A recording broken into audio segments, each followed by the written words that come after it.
the Aegis the Immortal VP. Naku, lakad mo Normally. To the Mars Spear Arena combo. Ooh. Strap on in, ladies and gentlemen. We got ourselves a game. That's a Mango Rose visit. Favored. Look at the aggression they can immediately put onto Buck. And I thought it was gonna be a Mars Snapfire combo Pango mid. But you do not want to lane Pango mid against Templar Assassin, so this Pango is instead gonna be first blooded.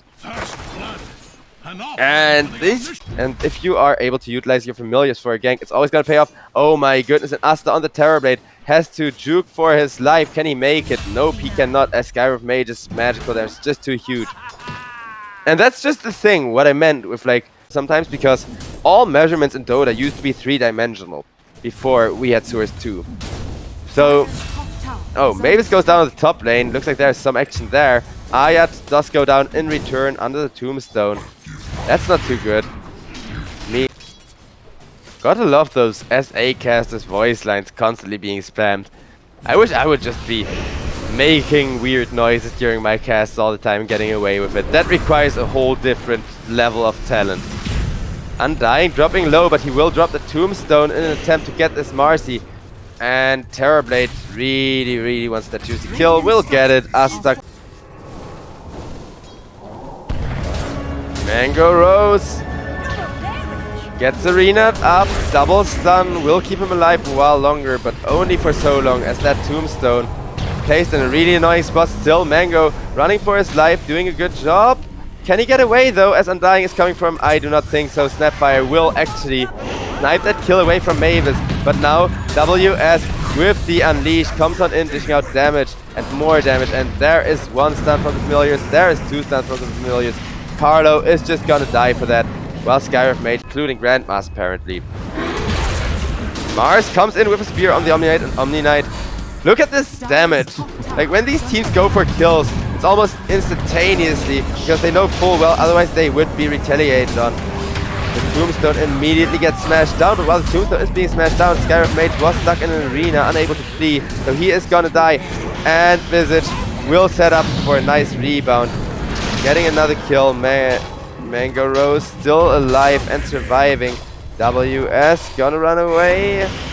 Buck on the Pangolier still in pursuit mode. The rebound is gonna be enough for Visage to get away. From the looks of it, may actually be. Weaver Skullbasher? Hell yeah, if I'm already a support Weaver. Though that isn't really played anymore. Oh, and the two-man arena. This time around, can they fight into the Mars? The Omni Knight ultimate is there, keeping everybody alive. Fighting into the Mortimer's kisses may not be the best of ideas, but Mars will still drop before anything else. And WS trying to get out. Oh my goodness, so close. But the roll is unescapable. Meep, says the Pangolier, getting himself a double kill. And now they want this Omni Knight. Even Asta is coming in for the kill on this Omni. Ponyo, he is gonna die. And Buck. Yeah, that's a smart move to make. Dezo gets finished. And before I can even point out that fact, they are already in the road to cracking away at him. Skyrim Mage is gonna go down in the arena. But with that arena, WS still really wants to engage right now. Pango comes in with the Rolling Thunder, gets dodged by a very nice rebound. Buck. The Vanguard literally saved his life there. You all saw it. But the second hit is gonna do him come on in and help his team out a little bit. Instead, Terrorblade has to join the fight and is right-clicking for a ton of damage. Wonderboy, do you really want to do this? Oh, I saw that one coming. But with the Aegis, they say it's totally worth it, wasting an Aegis for killing off that position 1 Terrorblade. Judging by how scary Terrorblade is, I get why. And Visage gets knocked down, the Gravekeeper keeping him alive for a while longer, but Omni Knight, oh my god, he was just healing and doesn't quite cut it. Now, under the tombstone, Templar Assassin cannot fight being hit by all of those zombies, so she's gonna go down. Skyrim Mage has to deny himself to the creeps, as all of those zombies will have just killed him next. TNC, they do take an excellent freaking fight here. On TNC, and that is just gonna end up with the Pangolier revealing his Blink Dagger, which was really well timed. Pango now going for the Crimson Guard. Rolling Thunder with the arena both coming in and locked in the spears. The Omni Knight ultimate is not gonna protect you. Now TA's refractions are gonna melt, and Vicious TP attempt is gonna be enough though, as TA has pretty high armor and most of the damage there was physical. It does mean Visage is forced to retreat. It's gonna go down for that. Gravekeeper's cloak is strong, but it isn't that freaking strong. Unless this Terrorblade gets found, and with the Visage helping the scout, they will find him eventually. Will immediately start hitting the real Terrorblade too, because he has no choice but to spawn in the middle of his Illus. And that's what I said about the Marcy countering the Sunder. On the backline though, both of the supports did die for that. I'm not sure you're happy about that, but with Templar Assassin hitting into people, there is still a good chance Atlantis can turn this around. Okay, I should not have said a thing, as Visage is absolutely cursed and just doesn't get to press Soul Subs there. In goes the Skyrap Mage though, dishing out tons of damage to both Pangolier as well as the Undying, and now maybe they have this with how much damage the TA is doing and amplifying Mars damage as well. Yes, they will. It will be a full-blown team wipe for the side of Atlantis. Remember, chat, before you get salty, yeah, TNC, every time they get flamed by a team, and I know it's just jokes, and I think it totally belongs in the Dota community to like talk a bunch of trash as long as the trash talk is only related to the game and not real life. Oh, Pangolier with the Rolling Thunder trying to set up a fight. But so far the fight is kind of awkward. Now with the Tombstone being dropped, things could change. The Tombstone is getting worked on quite quickly by the Visage with the Familiars. In comes a beautiful Mystic Flare double stun combo. And that is going to be Buck, the only one dying so far, as everybody from Atlantis perfectly kited that while being healed up by the Omni Knight. Impressive performance. Now down goes Chris as well. As well as Roche Gold. However, TNC, they do want to contest this. Well, too little too late. The TA does make really short work of Roches and anything else that is weak to armor reduction after all. WS looking to deny Terrorblade another Sunder. Can't quite do so as Undying positions himself beautifully for the body block. And oh my god, that long range Sunder coming out on the Mars. It means Terrorblade can now turn and fight. I don't think they should, as TA still has 2 lives. And yeah, beautiful purge coming in from the Omni, as the hand of the Omniscience just pulls out that spear. Down goes the Marcy finally, and that Terrorblade ultimate going off does seem to have encouraged TNC quite a lot. The Aegis is now down. Mango Rose, he would love to get the Terrorblade, and from long distance doesn't quite get him thanks to the Crimson Guard. Now the Familiar goes down instead with the trap. Terrorblade still being kept alive through the cookie. He is going to walk into another trap, and oh! TA is going to become 6-slot before Terrorblade, and then Terrorblade is going to keep getting worse and worse of raid boss. Visage saves his own life. So far, nicely done by Mango Rose. It's going to get up from that stone for there is the Mystic Flare. There is the Marcy coming in. It's going to right kick down Mavis. And now Terrorblade, he is chain silenced up. He is chain stunned up with the Skull Bash on the Marcy. And does not get to Sunder, does not even get to move. Pangolier goes down as well. A nice 3-man arena is keeping everybody back. But that nice 3-man arena still just means only Chris gets out. So as I was saying, I do not mean to hate on Chris at all. I just think his playstyle is the exact, realizing that Atlantis are probably a bit separated. Marcy is going to be the one to break the smoke, and that means instant rebound on the Terrorblade. Marcy procs the BKB, wants to see if she does not stand a chance at killing off the Terrorblade. Terrorblade is getting 4-step back. He is receiving all the saves available on his team, and Marcy gets really unlucky with the Skull Bash procs there, as she is just going to get critted down easily. Templar Assassin just teleported away to push out the side lanes, and that means she is gonna be late and she's gonna be left alone. This was absolutely disastrous for Atlantis, and this means 80 seconds no Templar Assassin, in which they need to hold the high ground. This is gonna be so difficult. Terrorblade is gonna melt to Terrorblade like he's made out of butter. This time around there is a buyback on the Omni Knight, and look at this insane damage from the Marcy, just making short work of Box Pangolier. Now the Terrorblade is your biggest problem, but you can't just focus him without his entire team helping. Mars is still alive, but for how much longer? Running, and oh my goodness. WS lives, Terrorblade does not. That is the first death on Terrorblade. Undying did this buyback, but it is just the Undying buying back. So Atlantis, they really want to find the Terrorblade again in order to end this game. If they can just kill him off once more, they can push through and, you know, ruin.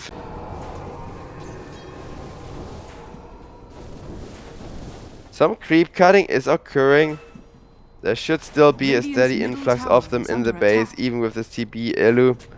being a pain and delaying the game even more. Dire's courier has been killed.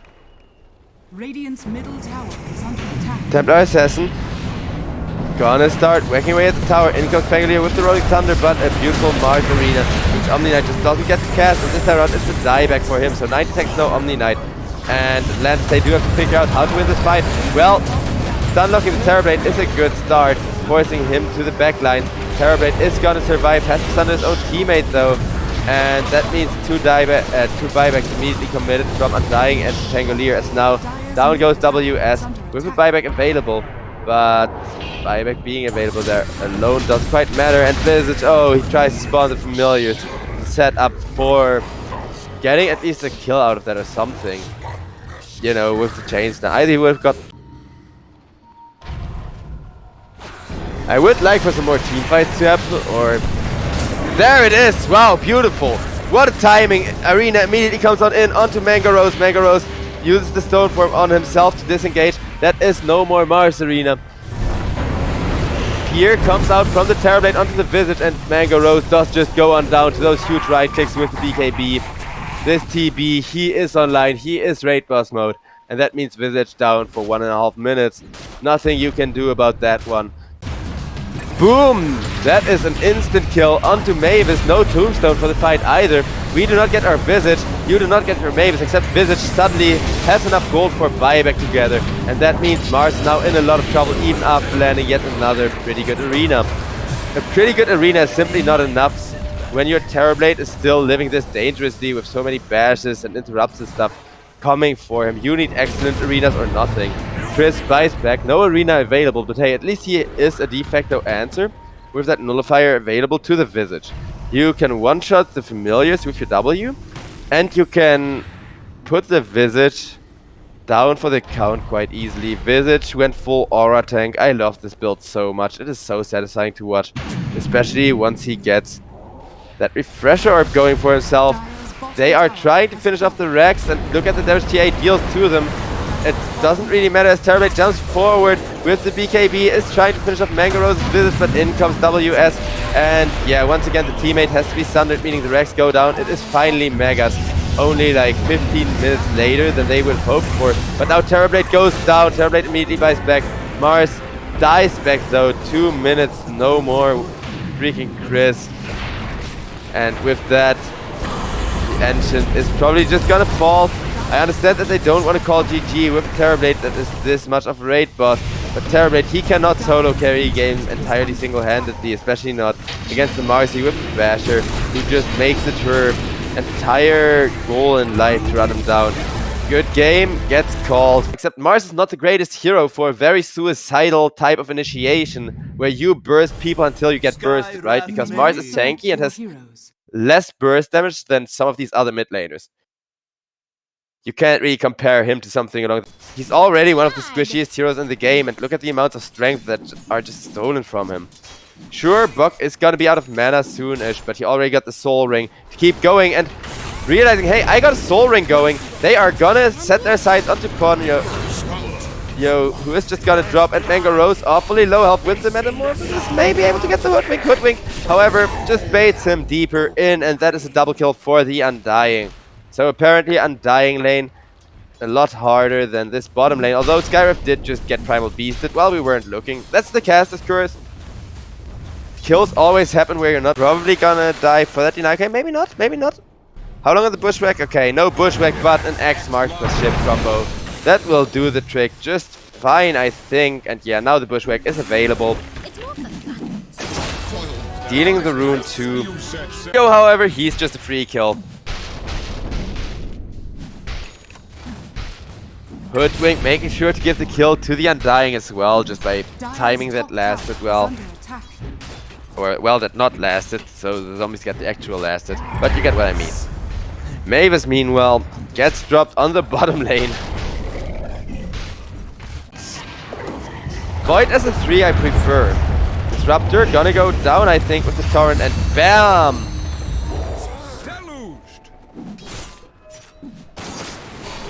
I love that sound. I love that sound. Can we hear it again? Boom. That's a realistic flintlock right there. You hear the mechanism before the bang.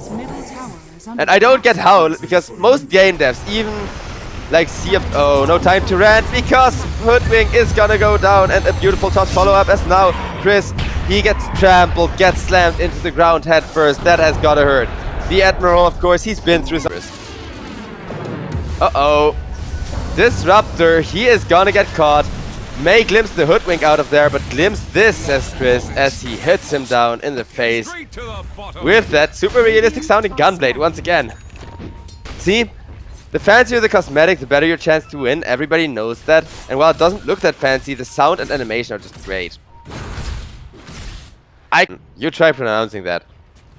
I'm just gonna call him the Tentacular Time Lord. Meanwhile, Skyrev Mage, the only thing he is gonna be called is Lunch by Wonderboy here, who on this puck has been having fun bullying supports quite a bunch, and a nice Disruptor ultimate with the trample. Kunkka barely out of the kinetic field, but who cares about a kinetic field when there is a huge ass beast standing next to you, slamming you in the ground head first. And one hell of a combination coming out there as well. Most of the time it's like it just went. He's there out of nowhere. From so much distance, I don't anticipate the kill, the players don't anticipate the kill, and you do not see him coming in time to dodge either. Is that what makes him so broken? And just giving people the chance to dodge would balance it out. And, well, Void, another broken hero, hitting him with a Disruptor ultimate plus Coil to prevent the chrono. That is a way to stop him from being so broken. Works really well, even if they do.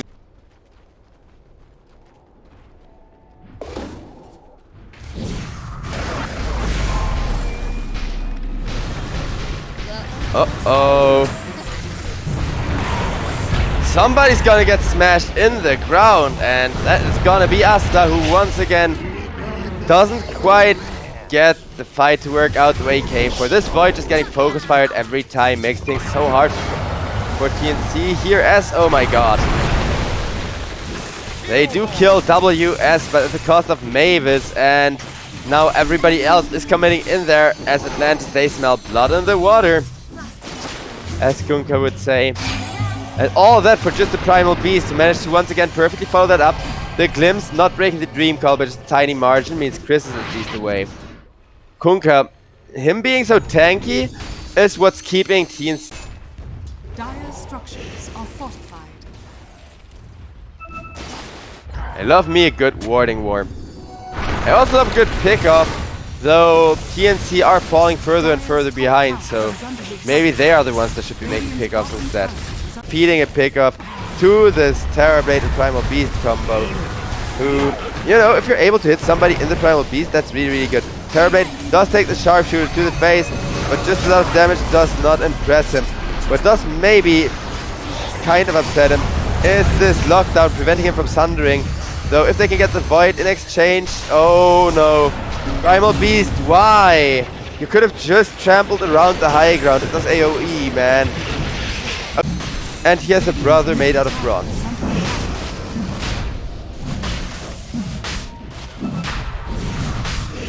And they contest this, they have to.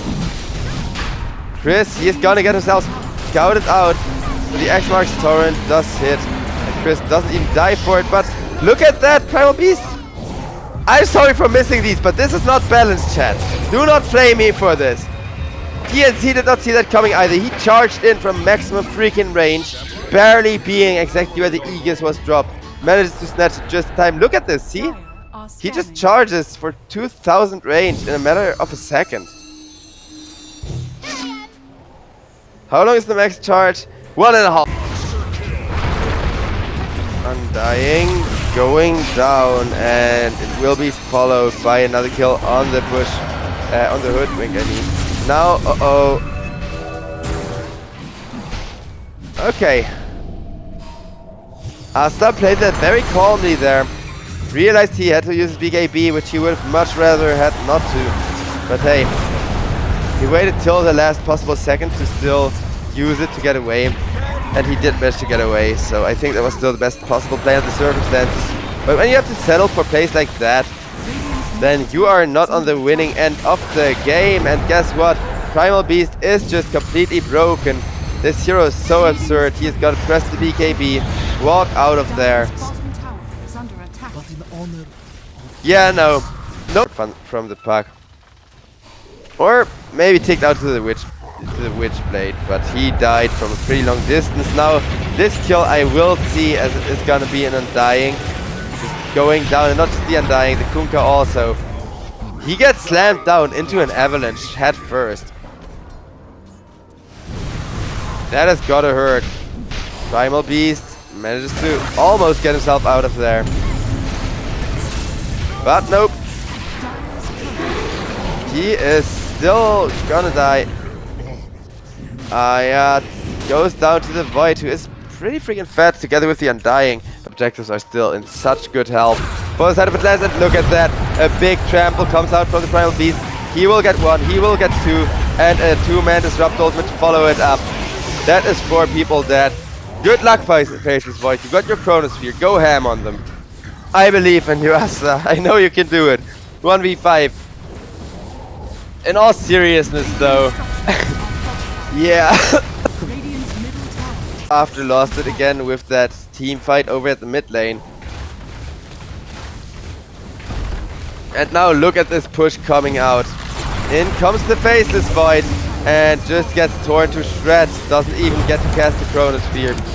Down goes the Hoodwink, and I think that means GG is being called. Yep. With that, ladies and gentlemen, sadly, we are done for today. The last best of 2 series has been postponed as Young PH, sadly as the Coronas. So...